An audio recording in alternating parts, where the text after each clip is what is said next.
أعوذ بالله من الشيطان الرجيم. بسم الله الرحمن الرحيم. ولا تلبسوا الحق بالباطل وتكتموا الحق وأنتم تعلمون وأقيموا الصلاة وآتوا الزكاة واركعوا مع الراكعين أتأمرون الناس بالبر وتنسون أنفسكم وأنتم تتلون الكتاب أفلا تعقلون واستعينوا بالصبر والصلاة وإنها لكبيرة إلا على الخاشعين الذين يظنون أنهم ملاقو ربهم وأنهم إليه راجعون. الله پاک مخکې آیات کې بنی اسرائیل ته خاص خطاب او هغه ته د ایمان دعوت ورکوم چې د الله پاک په توحید ایمان راوړي، په آخري پیغمبر محمد صلی الله علیه وسلم باندې ایمان راوړي او په کتاب باندې چې کوم په دې پیغمبر باندې نازل شي الله پاک نازل کړی دی. وآمنوا بما انزلت مصدقا لما معكم، په قرآن باندې ایمان راوړي اور سره د دې هغه نافرمانیانې د دې هغه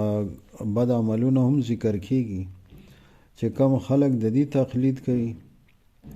او هغه په دې اعتماد کوي، دې ته ګوري. نو الله تبارک وتعالی د دې هغه بد عملیانې ذکر کوي چې هغه خلکو ته هم دا خبره ښکاره شي. یهود د دې قابل نه دي چې د دې اتباع وکړي شي. بس کدی ایمان راوړي نو ډیره ښه ده، او کدی ایمان نه راوړي نو تاسو به هغې باندې هغې اتباع مه کوئ. دا خیال مه کوئ چې دا به د دې وجې نه ایمان نه راوړي چې دا نبي برحق نه دی، دی عالمان دي یا دي چې دی نو هغه څه کتاب لولي. دې کې خو نور هم ډېرې خرابیانې او ډېرې نافرمانیانې شته دی. د دې خو مخکې هم ریکارډ چې دی نو هغه خراب را روان دی. نو په دې آیات کې هم الله تبارک وتعالی د دې او دوه قباحتونه نافرمانیانې ذکر کوي چې ګوره په خپله باندې هم چې دی نو هغه د ایمان را نه وړو او هغه دنیوي مفادات د دې د ایمان دپاره رکاوټ جوړ شوله چې دی مشري د دې چې دی نو هغه جاه مرتبه منصب هغه به ختم شي، د هغې په وجه باندې چې کم مالی مفادات دې ته میلاوېدل هغه به ختم شي. نو هغه دنیا ته چې دی نو هغه ترجیح ورکړله، دنیا یې غوره کړله، د آخرت په مقابله کې د الله پاک د آیاتونو په مقابله کې دنیا واخیستله. هغه ضد او حسد هم و چې دا به ویل چې دا پیغمبر چې دی هغه د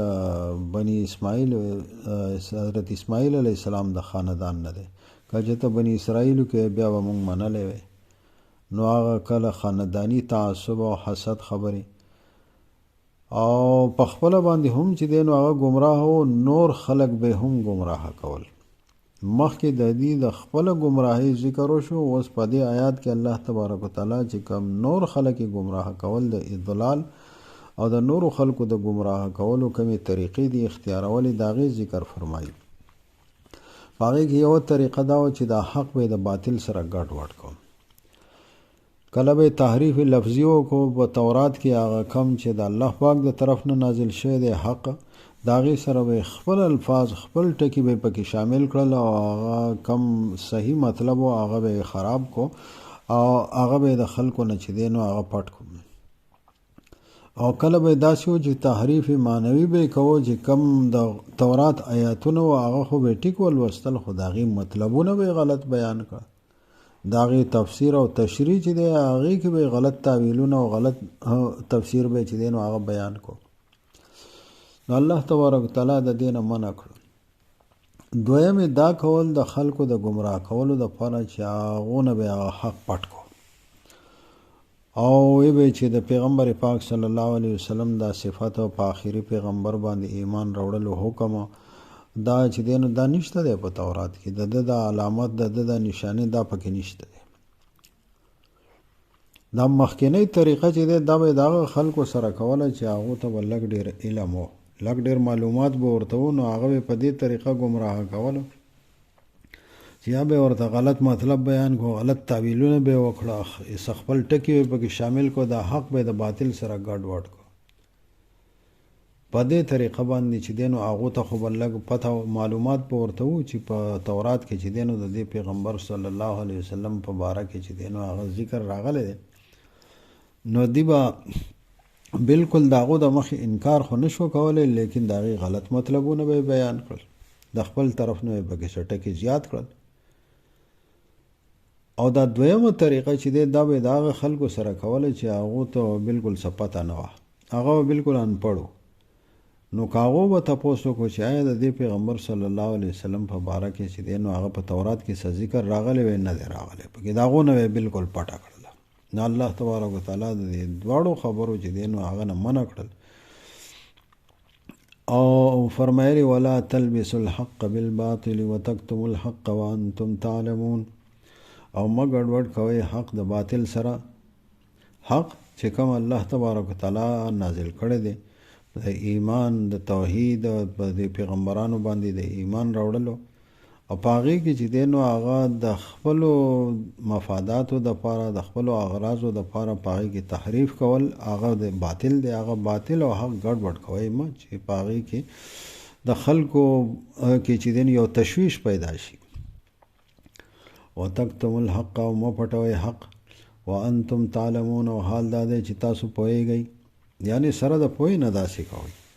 دا خو نورم شدید او سخت چې دی نو هغه ګناه شو. یو سړی چې دی نو هغه گویا چې په ناپوهۍ باندې داسې کارونه کوي هغه هم جرم دی، لیکن سره د علم نه چې دی نو هغه سره د پوهې نه چې دی نو هغه داسې چې هغه پوه وي چې دا حق دی دا باطل دی، دا پکې زه چې دی نو هغه د خپل طرف نه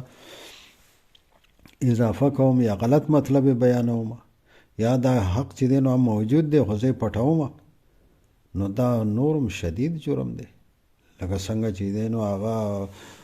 په حدیث شریف کې راځي چې یو عام سړی چې دی هغه عمل نه کوي د هغه دپاره خو یو ځل هلاکت، لیکن چې پوهیږي او علم یې ورسره او هغه بیا چې دی نو په هغې باندې د هغه دپاره 2 ځله هلاکت. الله پاک فرمایي چې ولا تلبسوا الحق بالباطل، او مه ګډوډ کوئ حق د باطل سره،